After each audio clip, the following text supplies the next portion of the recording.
Interpretasi tsunami dari ajaran Islam itu pada masa-masa awal ketika ketika emergensi Mhm. 2004 itu macam-macam.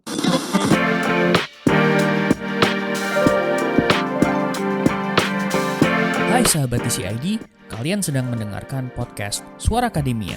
Ngobrol seru isu terkini bareng akademisi. 26 Desember menjadi tanggal yang tidak biasa lagi, Sobat TCID, especially untuk masyarakat Aceh begitu.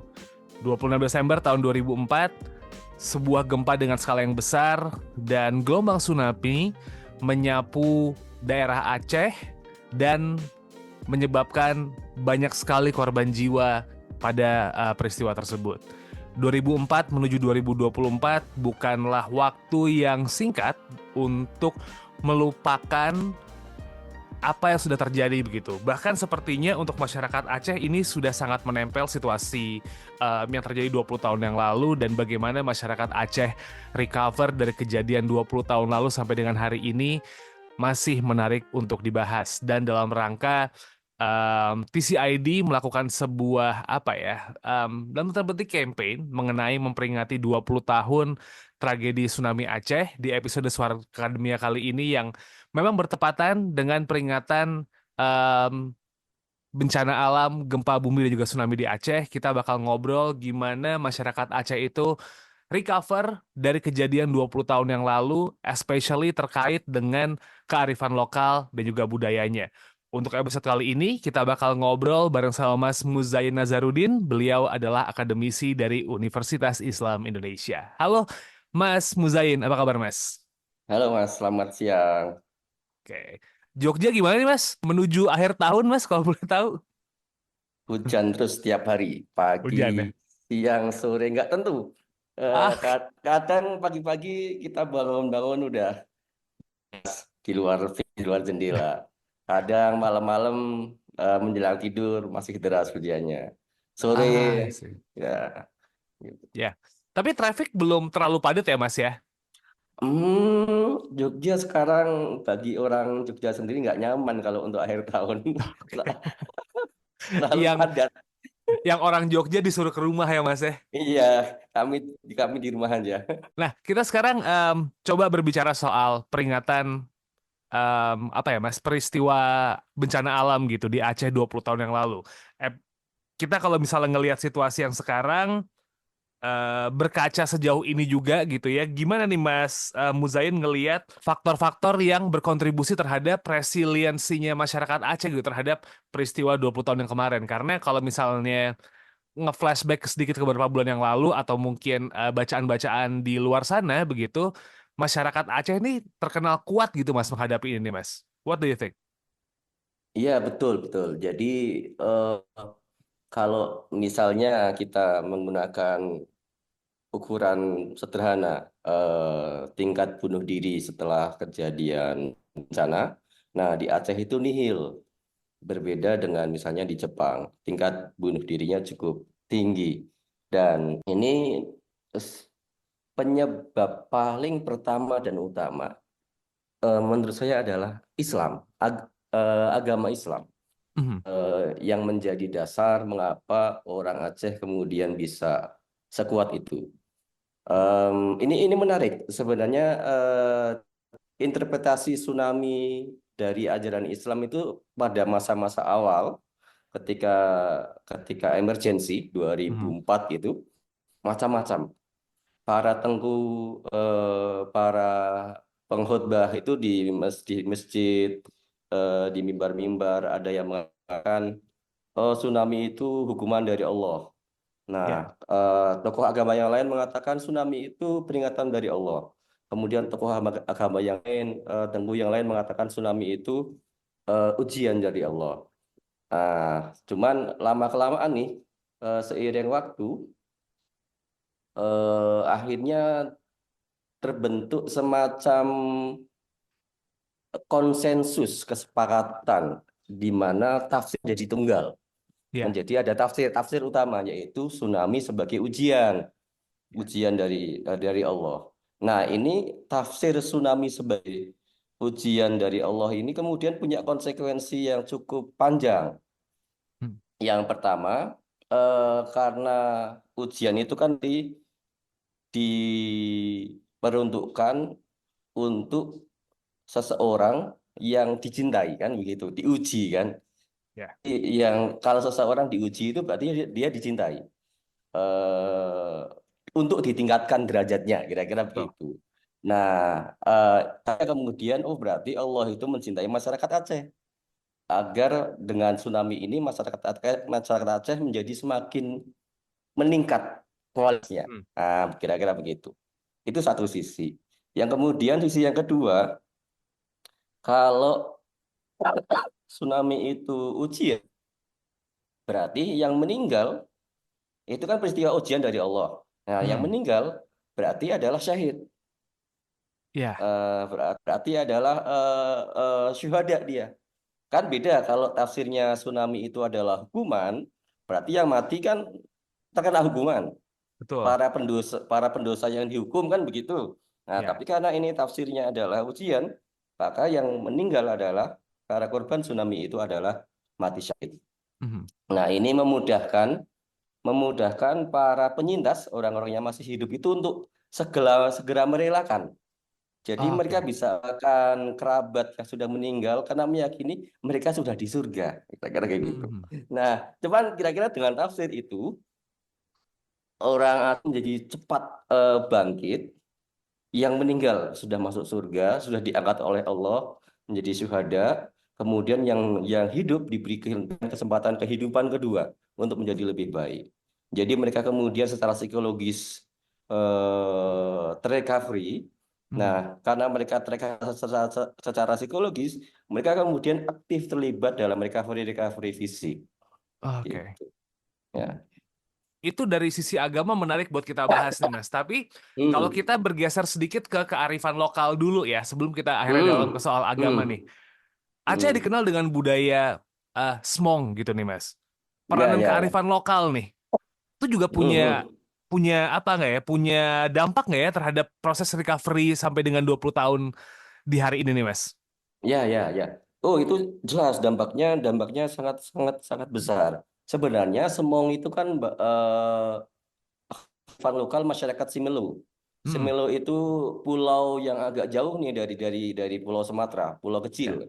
Pulau kecil agak jauh dari Sumatera, bahkan ya sebenarnya relatif terisolir ya sebenarnya. Karena sekarang tampaknya sudah ada pesawat, tapi juga pakai pakai air kalau nggak salah kalau ke Hmm. sana. Kalau nggak pakai kapal. Nah, Semong itu di peristiwa tsunami 2004 berhasil memang menyelamatkan almost semua penduduk Simelu. Jadi Oke. cuman 7 yang meninggal. Jadi orang Simelu itu punya kearifan lokal ini mereka dapatkan terutama dari tsunami 100 tahun sebelumnya. Ya. 1907 terjadi tsunami yang kemudian menghilangkan hampir separuh penduduk. Sejak saat itu kemudian mereka merawat kearifan lokal tentang Semong yang ininya eh, kalau kemudian ada gempa besar, tengoklah ke laut ketika air laut surut, maka kemudian segeralah berlari ke bukit dan ajak orang-orang lari ke Ya. bukit, kira-kira begitu. Dan itu terjadi di 2004. Em, Ketika ada gempa besar, mereka lihat air laut surut dan mereka segera lari ke perbukitan yang ada di pulau mereka dan mereka hanya ada hanya 7 orang yang meninggal dibandingkan di Banda Aceh kan sangat drastis perbandingannya. Nah, itu menjadi kearifan lokal yang kekayaan yang harus harus dijaga dan bahkan disebarluaskan kan gitu. Nah, ternyata di masyarakat Aceh daratan yang Hmm. bukan kepulauan, setelah tsunami 2004 mereka berusaha menggali kekayaan masa lampau mereka dan mereka menemukan dalam kitab-kitab klasik mereka beberapa istilah yang tampaknya kok mirip tsunami. Ada Oke. yang disebut sebagai Gloro, ada yang sebagai Ibna air besar gitu. Nah, eh, ini kemudian menurut saya menjadi modal saat ini untuk kemudian meningkatkan kesiapsiagaan tsunami di masa depan. Tentu saja harus harus harus terus dengan dirawat kekayaan budaya ini dengan berbagai cara tentu saja. Jadi kalau misalnya saya coba mengambil kesimpulan yang Hmm. cepat gitu nih Mas Muzain, em, kebudayaan-kebudayaan yang sudah ditinggalkan dari orang-orang zaman dulu yang tinggal di Aceh gitu sebenarnya sudah memahami situasi genting yang terjadi tahun 2004 dong ya Mas ya? Seharusnya ya. Tampaknya ya, tapi kan sejarah Aceh itu sejarah yang sangat dinamis ya. Mhm. Jadi kita perlu ingat ingat juga bahwa sebelum tsunami itu kan Aceh masih dalam masa Ya. konflik panjang, dengan militer itu mau tidak mau membuat orang menjadi tidak sempat berpikir untuk Mhm. merawat kebudayaan lokal mereka. Kira-kira gini, gimana gimana mau mikir budaya lokal, kita mikir keamanan diri aja belum Ya. belum tentu bisa. Kira-kira begitu. Nah, itu ada efeknya juga. Kira-kira. Oke. Jadi memang ya situasinya juga lumayan kompleks ketika Hmm, kejadian tsunami Aceh itu terjadi karena situasi di Nangro Aceh Darussalam pun juga masih em, ada residu-residu soal konflik ya pemerintahan dengan betul. juga gerakan Hmm, GAM pada saat itu ya, Mas hmm, Muzain. Nah, saya coba geser ke agama nih tadi, Mas.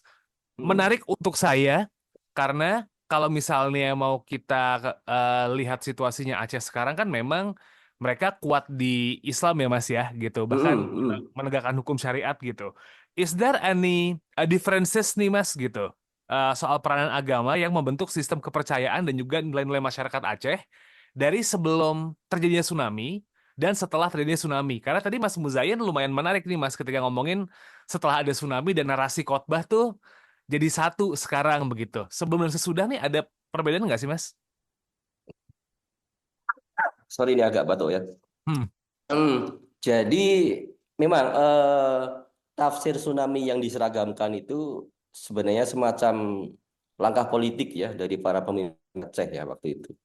Ya kalau kalau tafsirnya dibiarkan beragam, ada orang yang meyakini hukuman, wah nggak ya. selesai-selesai recovery-nya kan. Akhirnya tafsirnya diseragamkan jadi tafsir ujian. Nah, yang menarik juga sebenarnya tsunami itu turut mengubah pola atau corak Islam di Aceh. Oke. Ya, jadi Islam di Aceh itu sebelum tsunami itu gimana ya bilangnya? Kira-kira mirip gaya NU, Nahdlatul Ulama. Hmm, Jadi ya, kalau orang NU itu kan kalau pakai kerudung ya pakai jilbab ya, pakai ya. jilbab kan yang itu kan. Kemudian eh, tidak tidak suka dengan atribut-atribut keislaman yang ditonjolkan, kan begitu Ya. ya. Jadi lebih suka kemudian dengan ritual-ritual sosial. Mhm. Eh, ya, ya, yasinan, yasinan tiap Jumat, kemudian sholawatan, gitu. Nah, setelah tsunami, corak Islam di Aceh itu menjadi Islam yang lebih apa ya istilahnya, lebih mengedepankan penampilan fisik.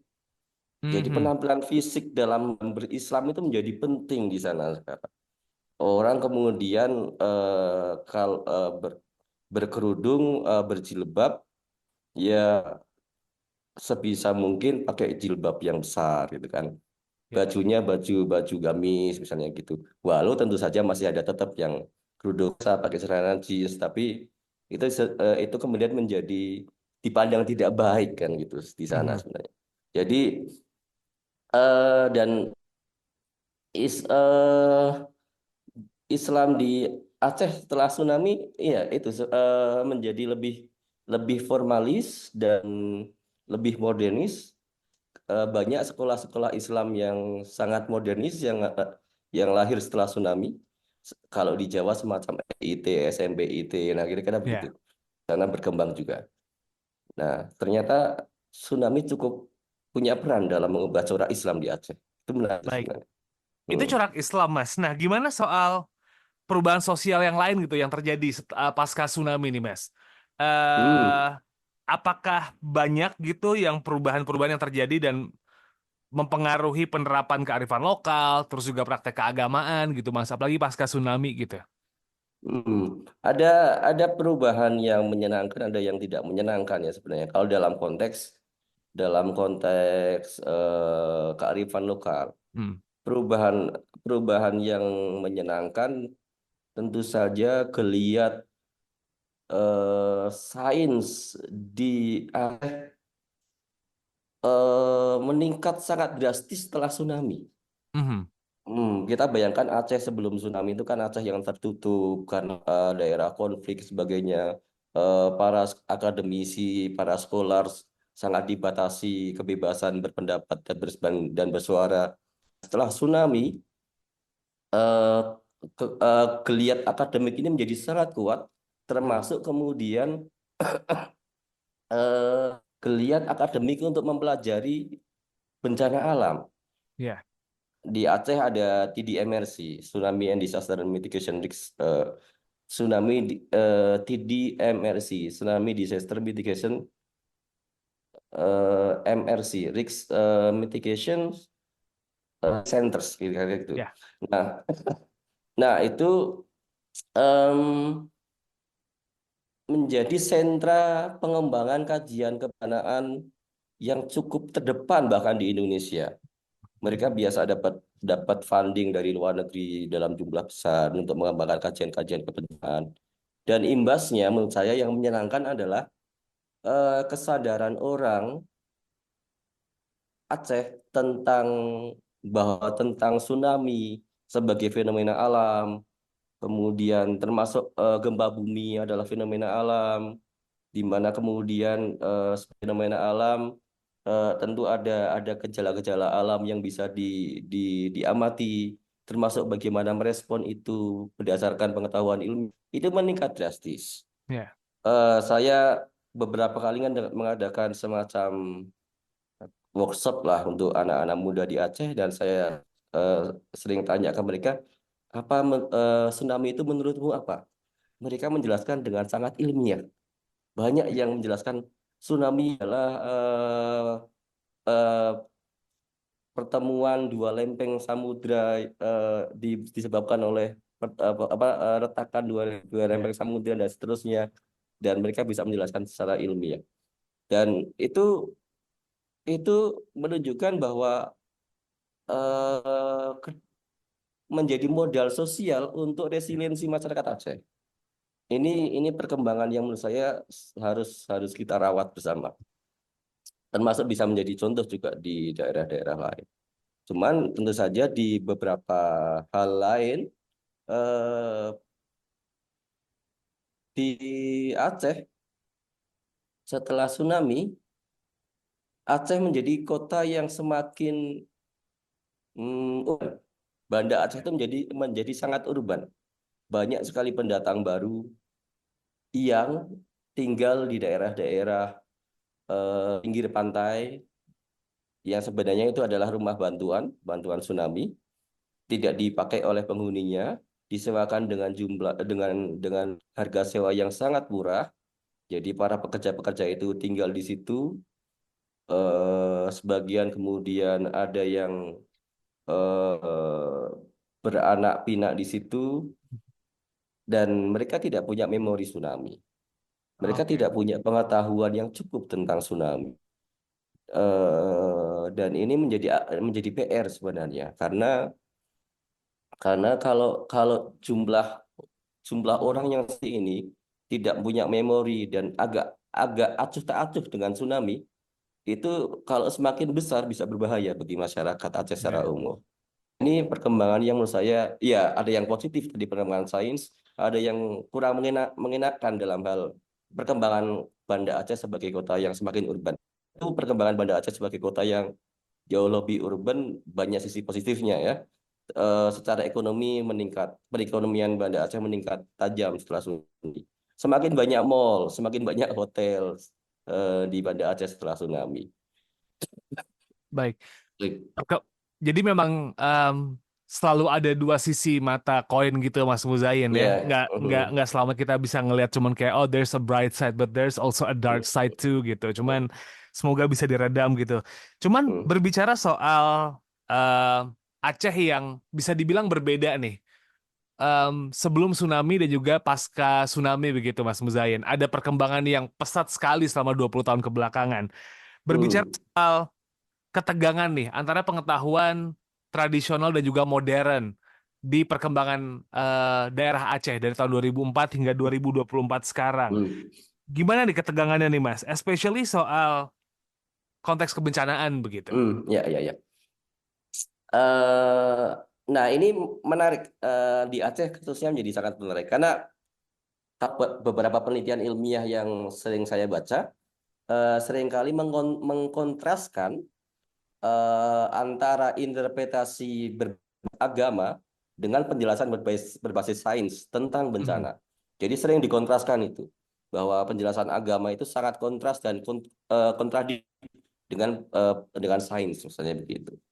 Tapi di Aceh itu menjadi dua penjelasan yang saling mendukung. Oke. Ceritanya begini. Jadi satu sisi agama itu memberikan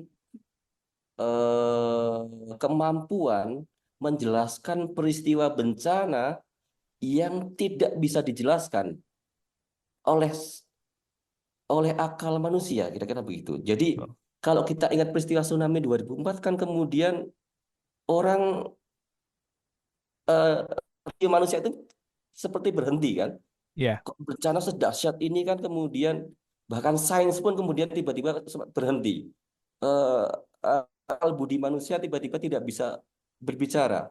Pada saat itu kemudian hanya agama yang menjadi agama yang mampu menjelaskan bahwa ini ya dari Allah kira-kira begitu. Ya. Nah, itu satu sisi agama mampu menjelaskan peristiwa alam yang tidak mampu terjelaskan oleh akal manusia. Tapi kemudian agama tidak mampu atau tidak memberikan panduan bagaimana memprediksi atau mengantisipasi bencana yang sama di masa depan. Nah, dalam hal ini sains memberikan itu. Sains memberikan panduan, memberikan cara-cara mengetahui, mengantisipasi dan menyiapkan diri ketika terjadi tsunami di masa depan. Jadi kemudian yang melengkapi dan orang Aceh meyakini bahwa kewajiban untuk mempelajari sains tentang tsunami dan bencana alam justru datang dari agama itu sendiri. Oke. Jadi para tenggu itu meyakini ya untuk mempelajari tsunami, untuk kemudian meningkatkan kesiapsiagaan masyarakat Aceh, ya kita perlu mempelajari sains karena itu perintah dari agama. Jadi eh, paling paling sering menjadi metaforanya adalah bahwa Islam itu menurunkan dua jenis ayat, ayat yang tertulis dan ayat yang tercipta. Untuk ayat yang tertulis, Allah mengirimkan Rasulullah untuk membimbing manusia. Untuk ayat yang tercipta, alam semesta, Allah menurunkan akal pada manusia. Dengan itulah manusia mengembangkan pengetahuan dan sains. Jadi pengetahuan dan sains dan agama kemudian menjadi saling melengkapi di Aceh, tidak lagi bertentangan. Nah, itu yang menarik jadi di Aceh. Oke, jadi kalau misalnya banyak orang di luar sana berdiskusi mengenai agama dan sains itu tuh adalah kayak dua hal yang jauh gitu ya, maksudnya kutub utara dan kutub selatan. It's different case ketika di Aceh, ini justru malah jadi dua hal yang komplementari dong situasinya sekarang. Ya, betul, betul, betul. Jadi para di Aceh itu para eh, para tengku sangat mendukung untuk mempelajari sains tentang bencana alam, sains tentang tsunami, dan para ilmuwan tsunami di Aceh, yang saya kenal secara personal juga saleh secara agama mereka. Mhm. Jadi dan agama dan sains menjadi saling melengkapi di Aceh, bukan sesuatu yang saling bertentangan. Oke. Ini Hmm. mungkin jadi satu dari sekian pertanyaan saya yang terakhir nih, Mas Muzain begitu. Gimana sekarang kalau melihat kearifan lokal dan juga beliefs masyarakat Aceh itu tuh ke depannya bisa diintegrasikan dengan pengetahuan modern supaya akhirnya bisa meningkatkan kesigapan mereka tentang bencana ke depannya. Karena kan daerah Indonesia tuh ring of fire ya Mas ya gitu. Hmm. Bencana tuh bener-bener bisa terjadi kapanpun begitu. Especially kalau misalnya kita ngelihat di Aceh, trauma mengenai gempa dan juga tsunami itu pasti tidak bisa dihapus dengan mudah sebegitu mudah segampang itu gitu. Hmm. Kayak kalau misalnya nge-refer orang-orang Jogja gempa 2006 nginget banget apalagi Aceh yang sebesar itu kan impactnya nih Mas. Hmm. Nah, Hmm. gimana nih kita bisa apa ya mengintegrasikan kearifan lokal dan juga ilmu pengetahuan yang baru yang sekarang? Apakah butuh peranan para tengku di Aceh atau gimana nih? Em, di konteks Aceh tentu saja para tengku menjadi sangat sentral ya. Tapi kalau kita ingin memperluas konteksnya di Indonesia misalnya, tentu kita akan butuh dukungan pemimpin agama, Hmm. para pemimpin agama untuk meningkatkan kesiapsiagaan masyarakat. Nah, yang perlu diubah sebenarnya dari cara pikir masyarakat tentang bencana adalah menghindari cara pikir yang fatalistik. Hmm. Cara pikir fatalistik itu maksudnya ya apapun hidup mati itu kan dari Allah. Kemudian berhenti nggak melakukan apapun itu yang fatalistik. Ya. Artinya artinya kemudian ya orang tetap harus berusaha semaksimal mungkin. Orang harus berusaha di daerah dia, di lingkungan hidup dia itu ancaman dananya apa. Ya. Kemudian, oh saya tinggal di daerah yang rawan gempa bumi. Oke, karena rawan gempa bumi, maka kemudian saya harus melakukan apa saja. Saya perlu mendidik anak saya apa saja. Nah, itu langkah-langkah itu yang kemudian penting. Artinya kemudian orang mungkin tidak bisa pindah semaunya Ya. karena sumber daya yang terbatas. Tapi orang bisa melakukan sesuatu untuk menyendiri. Dan ini ini hanya mungkin dilakukan ketika orang bergeser dari cara pandang Hmm. yang fatalis. Dan itu peran pemimpin agamanya menjadi sangat penting. Karena kalau pemimpin agamanya bilang hidup mati dari Allah, kita pasal sesungguhnya, ya orang akan ikut seperti itu. Maka Ya. kemudian pemimpin agama perlu menjadi suara dari ajaran agama yang lebih proaktif mendukung kesiapsiagaan bencana di masa depan. Oke. Nah, how about trauma nih Mas, yang kayaknya nggak mudah ya untuk melupakan apa yang sudah terjadi nih Mas. Kearifan lokal bisa nggak sih dimanfaatkan untuk meng kita nggak bisa bilang mengenolkan karena pasti lukanya pasti pasti bakal apa sih bekasnya itu pasti bakal masih ada nih gitu. Paling nggak untuk mengobati nih. Gimana nih Mas Muzain ngeliatnya? Ya, em, eh, setiap daerah punya kearifan lokal masing-masing. Tapi ada sa- ada selalu yang ciri kearifan lokal adalah kearifan itu dibentuk dengan interaksi yang panjang antara masyarakat dengan lingkungannya. Jadi pemahaman yang mendalam antara masyarakat dengan lingkungannya itu akan membentuk kearifan lokal. Biasanya kemudian di situ termasuk tentang hidup, tentang mati, tentang ya termasuk artinya hidup, artinya mati dan seterusnya. Biasanya kemudian ketika menginsafi itu, meresapi itu, orang kira-kira akan menjadi lebih tenang kira-kira. Orang menjadi lebih kalem hidupnya. Dan biasanya juga kemudian dengan model seperti itu, ketika dia memperoleh cobaan, termasuk kemudian ada trauma yang yang dialami dari sebuah peristiwa bencana tertentu misalnya, dia bisa pelan-pelan dengan meresapi nilai-nilai kearifan lokal yang ada di masyarakatnya. Kalau di Aceh itu, seingat saya ada 3 kearifan lokal penting, nilai-nilai dasar penting di masyarakat Aceh yang saja berbeda dari satu daerah ke daerah lainnya. Ya ini yang Aceh ini.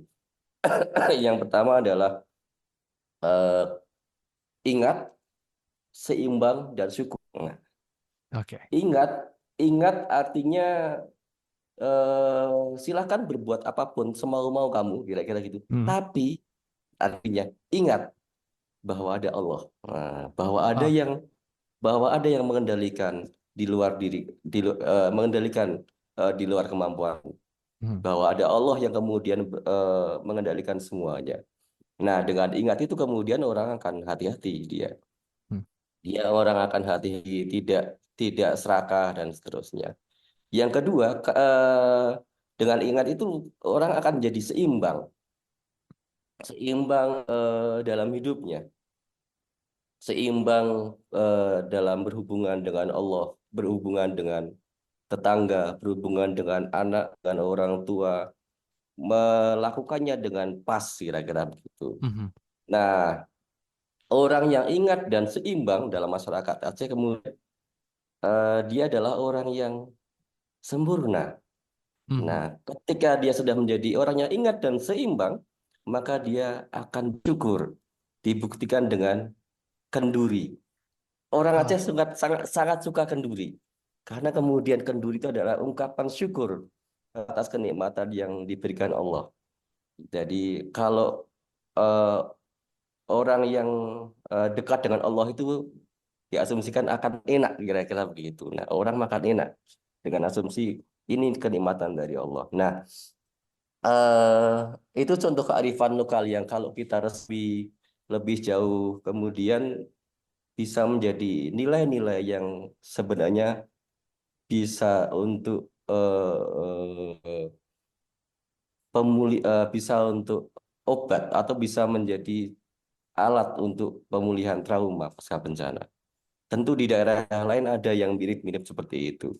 Tapi saya meyakini bahwa kearifan-kearifan lokal itu ketika kita gali dengan dalam, dengan lebih serius, maka kita akan bisa menggunakan itu untuk pemulihan trauma pasca bencana. Oke. Baik, Mas Muzain. Ini kita kayaknya udah hampir di ujung dari obrolan buat episode kali ini nih, Mas. Mungkin ada lagi yang pengen disampaikankah ke Sobat TCID yang mendengarkan di episode khusus memperingati 20 tahun bencana alam di Nangro Aceh Darussalam nih, Mas. Karena memang ternyata peranan agama dan juga kearifan lokal ini menjadi penting banget dalam 20 tahun terakhir gitu ya masa recovery-nya, dan recovery-nya masih tentu terus berjalan begitu, termasuk langkah-langkah preventifnya gitu. Ada yang pengen disampaikan lagi nggak nih Mas Muzain? Ya, saya ingin sampaikan ke teman-teman generasi muda terutama. Hmm, Walaupun sebagian teman-teman belum lahir ketika tsunami terjadi, mungkin masih berusia 18, sekarang Ya. masih berusia 20 sekarang ini. Atau teman-teman yang sudah lahir ketika tsunami terjadi tapi masih kecil, jadi peristiwa tsunami ini menjadi pelajaran kita bersama. Bukan hanya pelajaran untuk masyarakat Aceh saja, tapi pelajaran untuk masyarakat Indonesia seluruhnya. Karena bencana yang terjadi di Aceh sangat mungkin terjadi di daerah-daerah lain di Indonesia. Kita Mhm. semua hidup di Ring of Fire. Potensi tsunami, potensi gempa besar itu juga ada di Pulau Jawa, juga di tempat-tempat lain di Indonesia. Maka kita harus menjadikan pelajaran 20 tahun tsunami sebagai pelajaran kita bersama untuk menyiapkan diri kita masing-masing, masyarakat kita masing-masing untuk kesiapsiagaan bencana di masa depan. Kalau begitu, Mas Muzain Nazarudin dari Universitas Islam Indonesia, thank you so much udah menyempatkan waktunya Terima ngobrol kali kasih, ini nih Mas. terima kasih. Ya, Ya, sehat-sehat terus dan selamat ya, menikmati libur tahun barunya ya Mas Muzain kalau begitu ya, ya. ya. Anyway, Sobat Isi ID, ini adalah episode terakhir Suara Akademia untuk tahun 2024. We'll be right back di tahun 2025 ya, karena episode ini tayang tanggal 26 gitu. Jadi kita mau liburan dulu. So, yeah, I'll see you again di tahun 2025 di Suara Akademia Sobat Isi ID, but don't forget jangan lupa untuk nge-subscribe YouTube channelnya The Conversation Indonesia, terus juga subscribe kami, follow kami di Spotify gitu ya, Suara Akademia tinggal dicari aja, dan jangan lupa untuk nge-follow social media kami di @conversationidn. Kita ada di Instagram, kita ada di TikTok, kita juga ada di X yang dulu namanya Twitter. Nama saya Muhammad Syarif, selamat berlibur akhir tahun Sobat Isi ID, kita ketemu lagi next year ya. Have a nice day, wassalamualaikum. Kalian telah mendengarkan podcast Suara Akademia, ngobrol seru isu terkini bareng akademisi.